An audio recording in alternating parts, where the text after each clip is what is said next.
Shalom,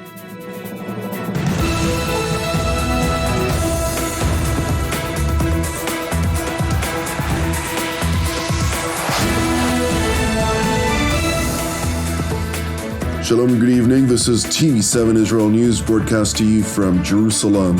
And in today's top stories, a shooting attack in the Palestinian town of Huwara has left 2 IDF soldiers wounded, while the assailant managed to flee the scene. Prime Minister Beniamin Netanyahu dismissed Defense Minister Yoav Gallant after he called to suspend legislation related to the judicial reform in light of dire ramifications to Israel's security.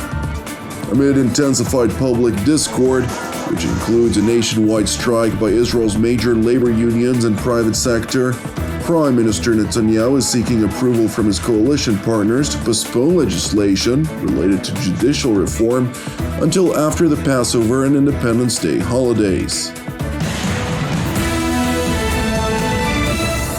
A shooting attack in the Palestinian town of Huwara has left 2 IDF soldiers wounded, while the assailant managed to flee the scene. In a third such attack in less than 4 weeks, at least 1 Palestinian assailant opened fire from a passing vehicle toward an IDF post in the northern Samaria town, situated west from the Palestinian city of Nablus. As a result, 1 IDF soldier sustained severe wounds, while another was diagnosed in moderate condition.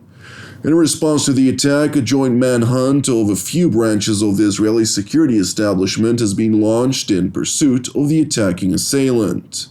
Meanwhile, following a situation assessment by IDF Central Command Commander Major General Yehuda Fuchs, a decision was made to raise the level of alert throughout the West Bank districts of Samaria and to deploy additional forces and tools to bolster security throughout the relevant sectors. Separately, as part of Operation Wastebreaker, IDF, ISA or Shin Bet, and Border Police Special Operations Forces conducted counter-terror activity throughout Judea and Samaria over the weekend, during which a total of 14 suspected terror operatives were apprehended. And while gunfire was heard in a number of the sectors in which the Israeli forces were operating, thankfully no injuries were reported. Meanwhile, IDF Chief of General Staff Lieutenant General Herzi Halevi visited the Israeli military's enlistment center, Tel HaShomer, yesterday, during which he addressed new draftees of the Artillery Corps, Field Intelligence Corps, and Search and Rescue Brigades on the tense period which Israel is currently facing. אתם מתגייסים בתקופה ביטחונית מאתגרת. יש לנו הרבה מאוד אתגרים, 75 שנה יש הרבה מאוד אתגרים ביטחוניים, ואנחנו מתעסקים היום גם עם איראן, שהיא מצד אחד מאוד רחוקה, מצד שני גם משפיעה כאן קרוב. אנחנו מתעסקים עם לבנון, מתעסקים עם סוריה, עם רצועת עזה, טרור ביהודה ושומרון, שגם אתמול בשעות הערב המוקדמות הוציא פיגוע קשה עם חיילים שנפצעו, ואנחנו מאחלים להם באמת רפואה שלמה. Amid nationwide unrest, which includes an alarming public debate over refusals to volunteer to the IDF reserves if the government's judicial reform proceeds in its current framework, General Halevi also highlighted the requirement to leave disagreements and personal opinions outside of the framework of the IDF. It is important to know that Israel's security establishment is deeply alarmed by the negative impact which the public debate has over the IDF in particular and the country's separate security organizations in general. As a result, and in light of the growing challenges facing Israel on multiple fronts, Israeli Defense Minister Yoav Gallant, who is one of Prime Minister Beniamin Netanyahu's most prominent Likud members, held a press conference on Saturday evening in which he warned of the public discord which emanates from the government's intention to reform the country's judiciary. And while Jerusalem's top defense official genuinely believes in the necessity to reform the judicial branch of government, he also underscored the necessity to alleviate public tensions and engage in dialogue for the sake of Israel's unity and security. האירועים המתרחשים בחברה הישראלית אינם פוסחים על צבא ההגנה לישראל. מכל עבר עולות תחושות של כעס, כאב ואכזבה בעוצמה בה לא נתקלתי מעולם. אני רואה כיצד מקור עוצמתנו הולך ונשחק. כשר הביטחון של מדינת ישראל, אני אומר בצורה הברורה ביותר, השסע הולך ונפער בחברה, חודר אל תוך צה"ל ואל גופי הביטחון.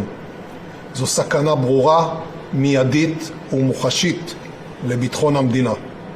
לדבר הזה לא אתן את ידי. בימים ובשבועות האחרונים, בשיחות ובדיונים מאחורי הקלעים, הצגתי את תמונת המצב הביטחונית, ביקשתי, נימקתי והבהרתי. בעת הזו חייבים לעצור את התהליך כדי שנוכל לשבת ולדבר. אבל עכשיו אני אומר זאת בקולי, באופן פומבי, למען ביטחון ישראל, למען בנותינו ובנינו. צריך לעצור בעת הזו את תהליך החקיקה, לאפשר לעם ישראל לחגוג יחד את חג הפסח ואת יום העצמאות, ולהתאבל יחד ביום הזיכרון וביום השואה. אלו ימים קדושים עבורנו. Minister Gallant further asserted the necessity to immediately halt the demonstrations and to engage in dialogue, to immediately seize any voices of refusal to serve in the IDF, which according to him erodes the military's power and harms the defense establishment as a whole. Meanwhile, in response to this public call by Jerusalem's top defense official, Prime Minister Beniamin Netanyahu, while in London for an official state visit, announced several minutes before 9 p.m. on Saturday evening that he decided to dismiss Defense Minister Yoav Gallant without giving additional details. Consequently, as news of the dismissal spread, thousands of Israelis took to the streets throughout the country, including predominantly in Tel Aviv and Jerusalem, where a number of riots erupted and main traffic arteries were blocked as police were seemingly overwhelmed by the protesting multitudes. We served 4 years in the army, 3 years. Everyone here served in the army, and they are serving too. And we are going to protect the democracy. We are here for the democracy. The protests continued well into the night until approximately 4 o'clock on Sunday morning. The next day, on Sunday, political officials who spoke to TV7 on condition of anonymity have confirmed that Prime Minister Netanyahu was seeking approval from his coalition partners to postpone legislation related to the judicial reform, as a growing number of members of his own Likud party voiced disdain over the dismissal of Defense Minister Gallant, including senior member Yuli Edelstein, who chairs Parliament's Foreign Affairs and Defense Committee, and who highlighted the bad timing amid growing threats to Israel's security.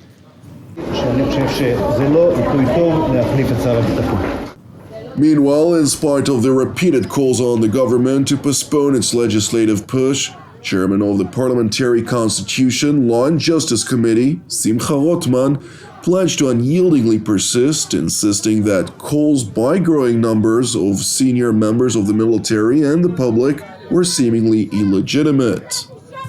The legislation in the committee room continues as usual. We have a few minutes until the last votes on the committee, and I think that the coalition stands strong.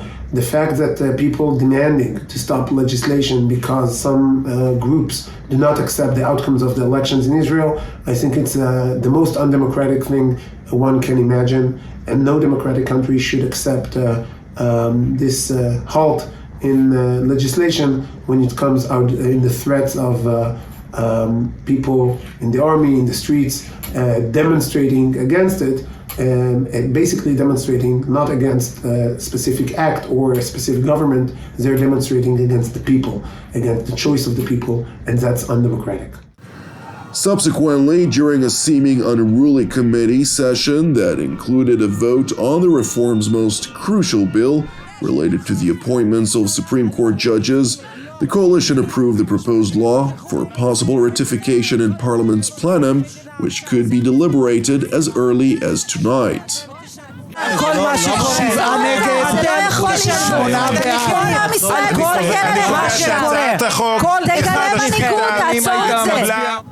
In light of the coalition's refusal to postpone legislation, with tensions reaching new heights, Israel's major trade unions, along with the private sector, announced a general strike throughout Israel until the moment in which the government halts its legislation and engages in dialogue.